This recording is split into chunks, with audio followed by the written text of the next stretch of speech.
We have to kill you. You've seen our face. And I'm like, oh no. Fear turned Sharon Bryson's heart to ice as her attackers pushed their way into her apartment. She had no doubt that she was about to die as they pointed a gun at her face and told her they had to kill her. But at that moment, Sharon had only one thought, one real fear. I said, Lord, I said, please, I said, I don't want to go to hell for all of the things I did wrong. Just Jesus, I said, please forgive me in my heart. Sharon grew up in a Christian home, but at 17 years old, something changed. It's just the pressure of the media, of music, of what we see on television, of what my friends are doing. Like most Christian teens, Sharon faced a daily battle between wanting to love God and wanting to do things that many of her friends were doing. I went to my friend's house, and she was just doing drugs in a circle, and I just participated. And I was a virgin, and then I lost my virginity soon after. After high school, Sharon moved far from home. I felt like I just couldn't serve the Lord, that I had done too much wrong and I couldn't be forgiven.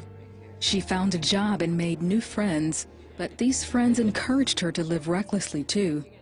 Even though she secretly wanted to return to her faith in God, her addictions to drugs and her wild lifestyle always seemed to win out.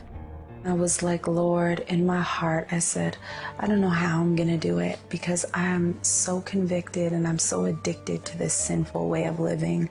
I don't know how I'll ever leave and get out of this life. And I said, but Lord, you know, you can help me. And I go and I'll try. I'm like, but I can't do it on my own. Nothing seemed to help until a fateful day of September 3rd, 1998. Sharon was getting ready for work when she heard a knock on her apartment door. Some drug friends asked if they could use her phone. I had a very strong voice in my head saying, no, don't let them use the phone, and a real bad feeling. So when they came in, right away they had pulled out a gun and put it in my mouth and forced me to get on my hands and knees. The couple demanded money. They took Sharon's bank card and her access code. When they finished robbing her, they decided to kill her. They're like, we are gonna kill you. We have to kill you. You've seen our face? And I'm like, oh no. So they tie me up in that corner, and I just begin to repent of my sins and just ask Jesus to come in my heart. And I said, Lord, I said, please, I said, I don't want to go to hell for all of the things I did wrong. Just Jesus, I said, please forgive me in my heart. I told the Lord, I'll serve you. Please just let me at least go to heaven if I die today. Sharon fought back. That's when the woman found a knife and started to brutally stab her. I just said, Jesus, take my spirit, Lord. And she just put that knife so deep in my neck that it severed an artery. And she had thought she got my jugular vein, which she missed, the doctor told me, by only ½ an inch. I was stabbed so deep in my stomach that it hit my spine at the back. I had 2 ruptured bowels. I was stabbed so deep in my eyes that my eyelid was literally hanging off. After the couple had gone, Sharon regained consciousness and pulled herself to her front door. A neighbor found her and called 911. She was rushed to the hospital where she spent the next 8 hours in trauma surgery. They put about 27 staples in my stomach to staple me back together. And then they sewed my neck back together because I had a severed artery, and I had these stitches in my neck that were like the kind that you can never take out.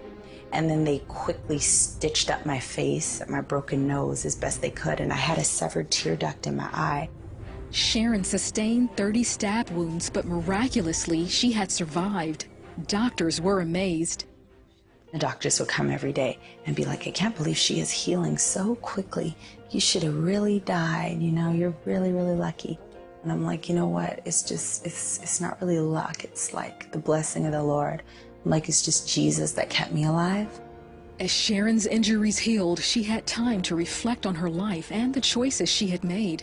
That's when she decided to pray to fully surrender her life to Jesus. When I would pray, you know, I would tell the Lord, Lord, I love you.